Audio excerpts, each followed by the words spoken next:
Welcome to the show that teaches you the things your parents and teachers are too afraid to, the heliosblog. Today, Jordan Peterson talks about the fall of the West. I mean, you knew it was here, right? The reason she's alone is because she's difficult. Women are not accepting the bare minimum. Women fuck men they respect. All the women who say things like, I'm strong, independent, I don't need no man, like, y'all impress me. Women just gaslight each other and say what they want to hear.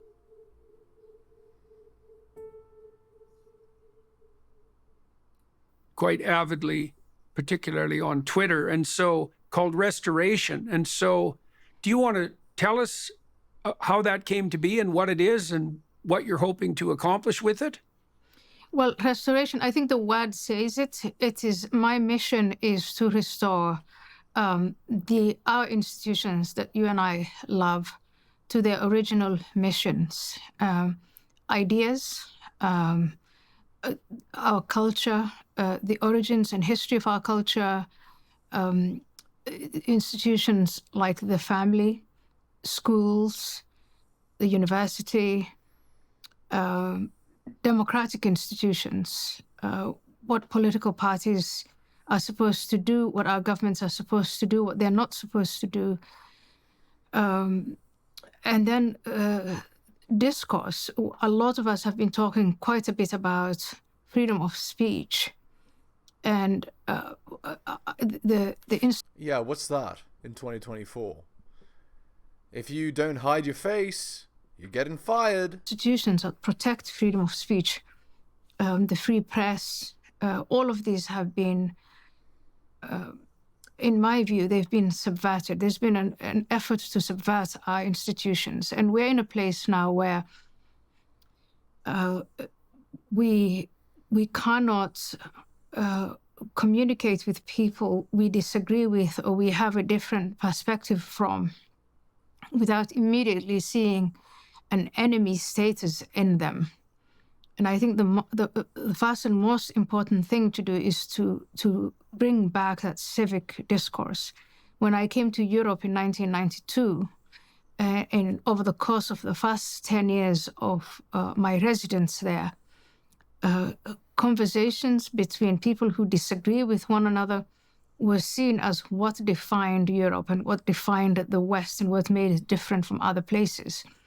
And now look at where we are. Indeed. And so restoration is an attempt to awaken people to recognize what's at stake and then to restore, in one word, to restore sanity.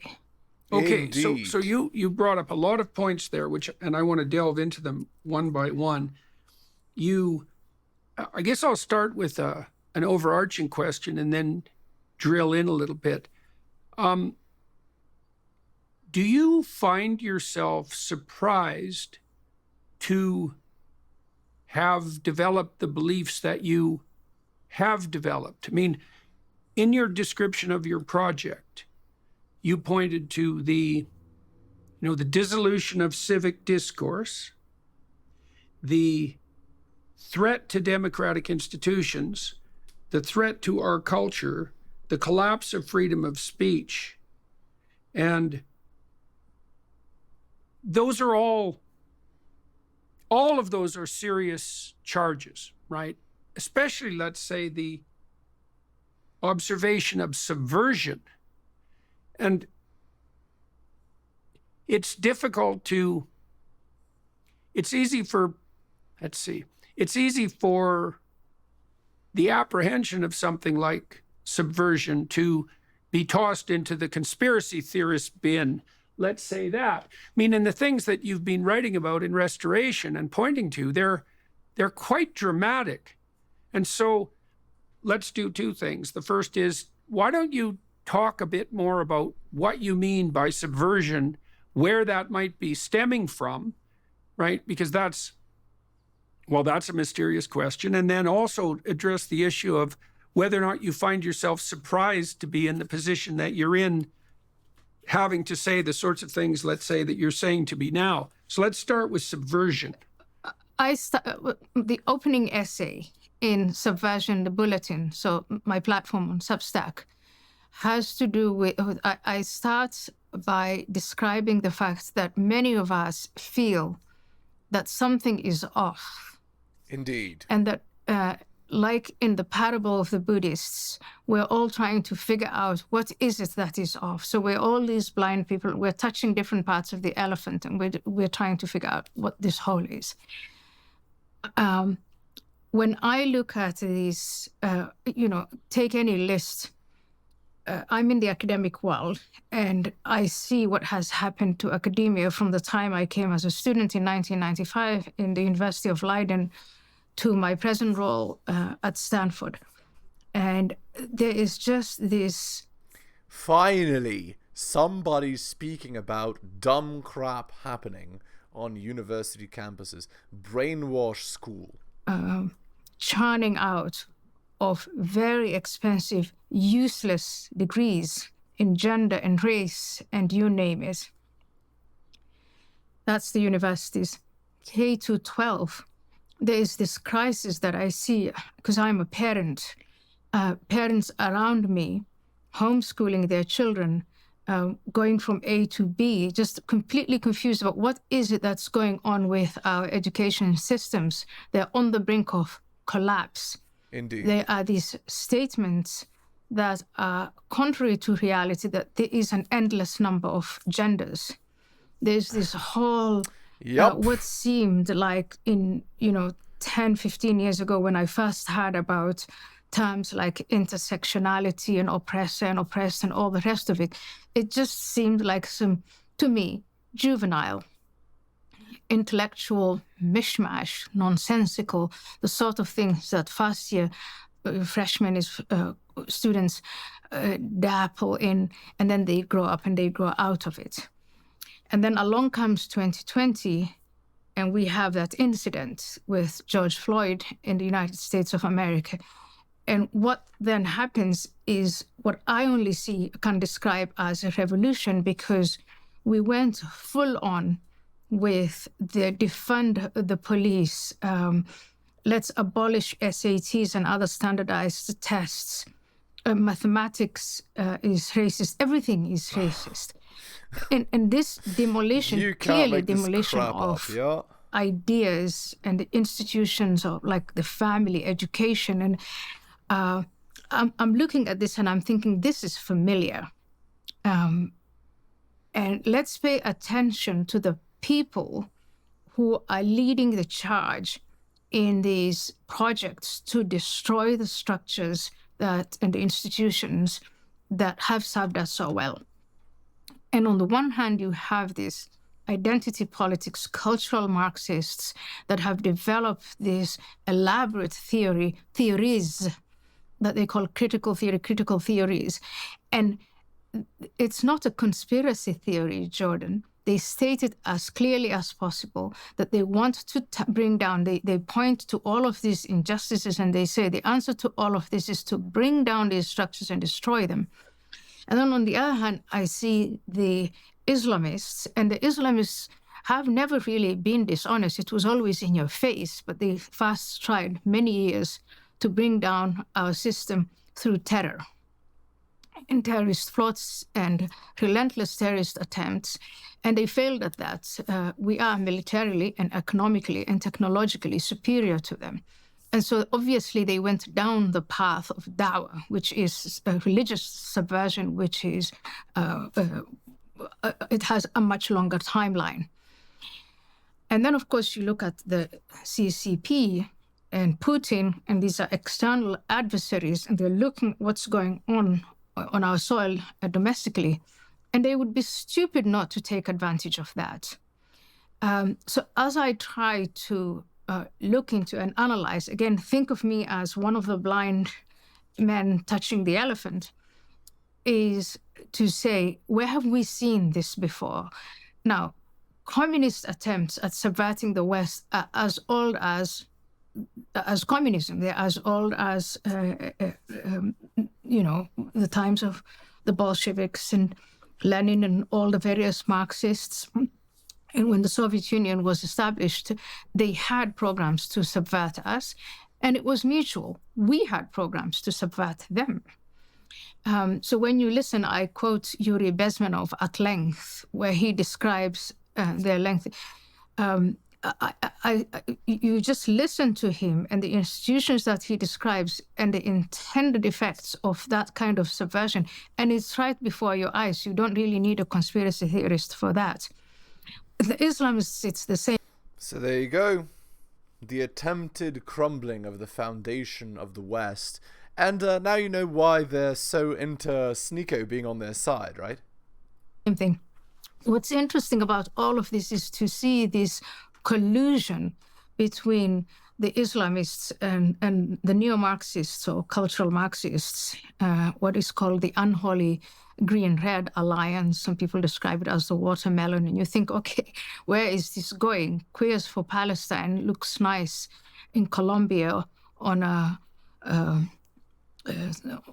these things that on a plaque that students hold up. But what would queers look like if they were actually in Gaza or the West Bank? We know what they look. We know what happens. Indeed. But that aside, the question of is there subversion, and has it been effective? Are we on the brink? To all of that, the answer is yes. And my remedy for that is restoration.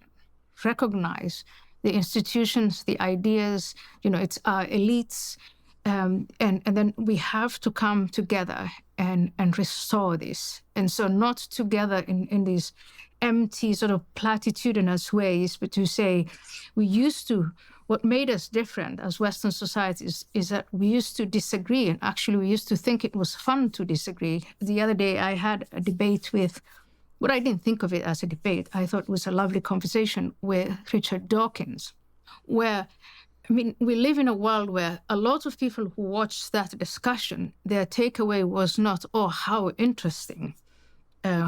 This one has to say that, and, what are the arguments that they're making, etc. No, it was, there was suddenly this enemy-friend thing. Yeah, and I think for me, the greatest takeaway from that whole thing was the hug at the beginning and the hug at the end, that it is possible to disagree on fundamental issues. And still be fine? Yeah, that's what smart people do. But we all know this. The world is not ruled by smart people, right? So to expect that is like obvious hogwash, and we know this, right? And it is sad fundamentally that that's the case, but that it is the case is undoubtable, right? And continue to have that affection for one another, and if you don't want to have affection for one another, still peaceful handshake, and well, with Dawkins in particular, like I've met him a couple of times and I've read his books and I learned a lot from his books. And one of the things that I've thought about Dawkins all along, and I think this is reflected in the fact that he described himself as a cultural Christian recently, is that he is a good scientist. And a good scientist is someone who strives to seek the truth. And I think that truth-seeking is a religious enterprise. And so a true scientist is embedded in a religious enterprise. And I think that's why Richard Dawkins understands that he's a cultural Christian. But there's many things that Dr. Dawkins and I don't see eye to eye about. But some of that is because we don't understand each other, like a fair bit of it. And some of it is that the issue at hand is insanely complex and difficult to figure out, and neither of us should be presuming that we've got the right answer. And then the discourse that you're describing, which is competitive discourse, should be conducted in a manner that enables both of the participants to further seek the truth.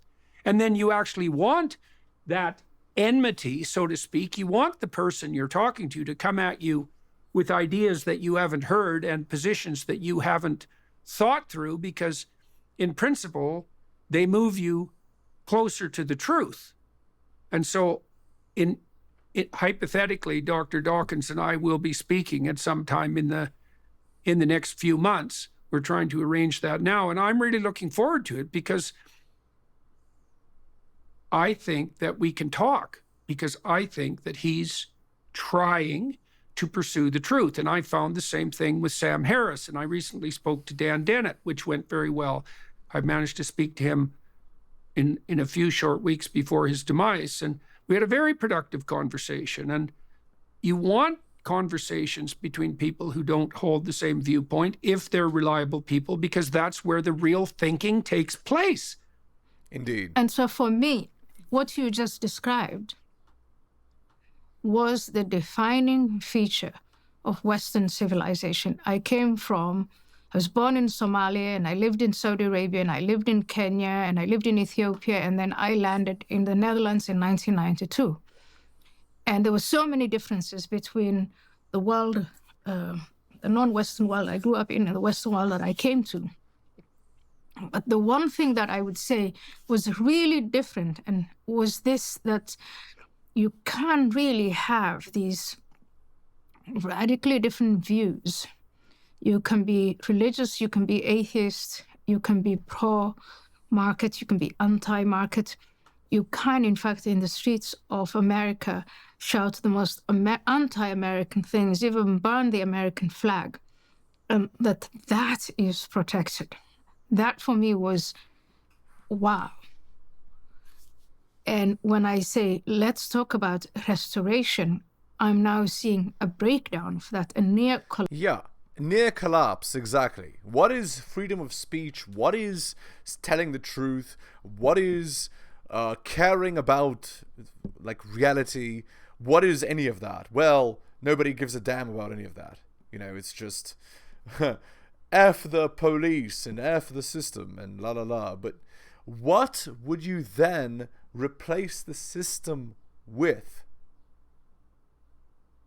What would you then replace it with if you didn't have the system that you have? Anarchy? Would that be preferable? Of course not. Collapse of that on the political level, on the academic level, on the civic level, on the journalism level. We are breaking up into tribes. Indeed. Like the world where I came from, where you have not the pursuit of the truth, but ownership of the truth. My truth versus your truth, and that kind of nonsense is now a serious, Threats. deep-rooted problem in the West. Yes, and indeed. that, I think, is an outcome of subversion. Well, okay, so let's take that apart further. So you talk about a relapse into a kind of tribalism of idea ownership. So there's a disintegration of something that was unified into a more pluralistic tribal landscape. Okay, so that's one of the things. Let's identify some of the other characteristics of the collapse. So we could talk about purposeful and accidental subversion. So let's start with the Marxists with regard to purposeful subversion. Okay, so Karl Marx split the world into oppressor and oppressed in an envious manner, presuming that all the moral virtue was with the oppressed and all the evil was with the oppressor, and that all could be understood from within the framework of economics. So the primary axis of oppression and oppressed for Marx was the economic axis, and he presumed that the reason that inequality between oppressor and oppressed exists was because of the structure of capitalism. At least that's what he claimed. Now, whether or not he believed that is a whole different issue. Okay, so now I want to take that in two directions. I want to point to how that's metastasized into what Good word I think to is describe the situation. less than ideally conceptualized as cultural Marxism. And I want to also discuss its precursors, its archetypal precursors, okay? So what seems to me to have happened, and I want your thoughts on this, is that Marx established the framework for an elaborated victim-victimizer narrative. But he basically stuck to the economic realm when he made that case. Now, as the revolution unfolded, what we found out was that the subversion of the capitalist order in favor of the oppressed only produced the universalization of poverty and produced no viable redistribution of equity or income. And so by the 1970s, the hollowness of the economic approach to the victim-victimizer had been demonstrated so thoroughly that even idiot Marxists in France were forced to accept it. And so you know the proof is compelling when a French intellectual is forced to swallow it. And so then what happened, as far as I could tell, is the postmodernists, who were all Marxist at their core, decided that there was no utility in beating the economic inequality drum anymore, but that they could fragment the victim-victimizer narrative into a metastasis and say, well, the basic idea that it was a power dynamic that ruled everything was correct. But we underestimated the seriousness of the power dynamic because it shows up in the relationship between men and women, and it shows up in the patriarchal structure of the family, and it shows up in the dynamic of sex, and then the dynamic of gender and race and ethnicity. So all of a sudden, and you had the same victim between countries. Sure, between races, between tribes. You can understand the postmodern claim was that even though they purported to dispense with the idea of a superordinate meta-narrative, they smuggled in the power narrative as the fundamental exploratory concept and then metastasized it to explain the relations between human beings regardless of how they categorize themselves, so that every group categorization became a locus of power and exploitation. Right, and so now we have a metastatic Marxism. Okay, so that's bringing it forward. Now I want to bring it backward, and you tell me what you think about this, because I think Marxism itself is a variant of something more deeper, much deeper. So there's a Marxist-like spirit that inverts the French Revolution soon after it occurs. And that was well before Marx. And I've been thinking more archetypally, let's say, in relationship to fundamental stories, that Marxism is a variant, Marxism versus capitalism, let's say, as a variant of the story of Cain and Abel, right? Because Cain and Abel is really the first victim-victimizer narrative, and it basically presents the human moral landscape, because it's the first story about human beings in history, right? Because Adam and Eve were in the Garden of Eden, let's say. Cain and Abel are the first two human beings that are born in the world of history.